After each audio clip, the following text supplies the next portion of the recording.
Krisis kelaparan akut akibat blokade berkepanjangan dan terbatasnya akses bantuan kemanusiaan membuat banyak ibu di Gaza, Palestina harus kehilangan bayi-bayi mereka. Seorang bayi bahkan meninggal beberapa jam setelah dilahirkan melalui operasi sesar karena sang ibu tewas dalam sebuah serangan. Tangisan pilu pecah saat seorang ibu mencium putri kecilnya untuk terakhir kali. Bayi perempuan itu, Zainab Abu Halib, meninggal dalam usia 5 bulan. Tubuhnya jauh lebih ringan dari saat pertama kali dilahirkan. Zainab adalah salah satu dari puluhan anak Gaza yang tewas karena kelaparan. Saat lahir, beratnya lebih dari 3 kg. Saat meninggal, kurang dari 2 kg. Seorang dokter di Rumah Sakit Nasser yang menerima jenazahnya menyebutnya sebagai kasus kelaparan yang sangat parah.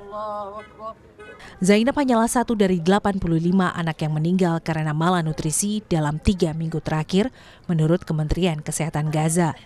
Dalam periode yang sama, 42 orang dewasa juga tewas karena malnutrisi. Menurut dokter, Zainab membutuhkan susu formula khusus karena alergi susu sapi.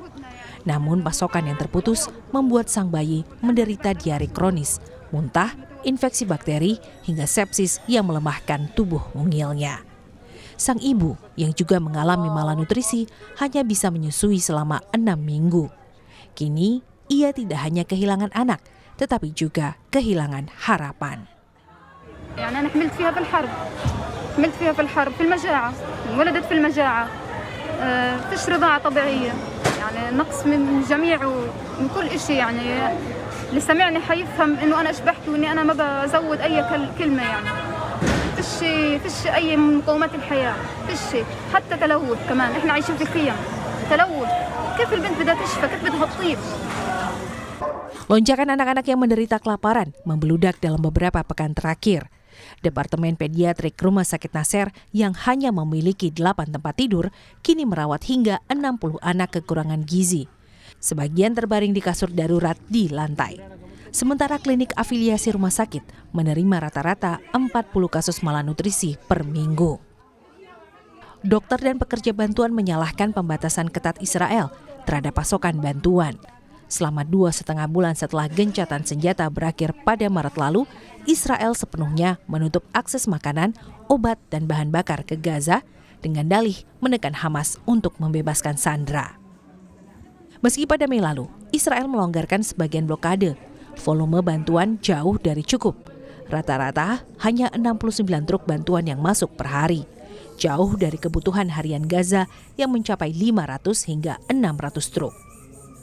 PBB pun mengakui sebagian bantuan gagal terdistribusi karena kekacauan dan penjarahan. Seorang bayi perempuan meninggal dunia hanya beberapa jam setelah dilahirkan melalui operasi sesar darurat menyusul kematian tragis ibunya dalam serangan udara di jalur Gaza. Bayi itu dilahirkan di Rumah Sakit Lapangan Muwasi, Khan Younis. Operasi dilakukan tidak lama setelah ibunya, Soat Al-Shaer, yang sedang hamil 7 bulan, tewas dalam serangan udara pada malam sebelumnya. Serangan itu menewaskan 12 warga Palestina dan menghancurkan permukiman pengungsi di wilayah Muwasi, termasuk tenda keluarga Al-Shaer. Suami korban, Ibrahim Keitas, selamat dengan luka-luka bersama 3 anak mereka yang lain. Soat kecil sempat bertahan hidup dalam inkubator dan alat bantu napas di Rumah Sakit Nasser, namun kondisinya memburuk. الولد في أمور صعبة الوضع عصيب يعني أنا حتى ما شفتهاش ولدت يعني أنا قلت للدكتور ولدها على مسؤوليتي عشان نقص الجنين ونقصنا الجنين وجبناها الحضانة برضه فيش لها نصيب تعيش الواحد بآمن بالقدر. Menurut Dr. Ahmed Al-Farah, Kepala Departemen Pediatrik di Rumah Sakit Nasser, bayi Soat lahir dalam keadaan asfiksia perinatal. Kondisi saat pasokan oksigen dan darah ke otak serta organ vital terhambat saat proses kelahiran.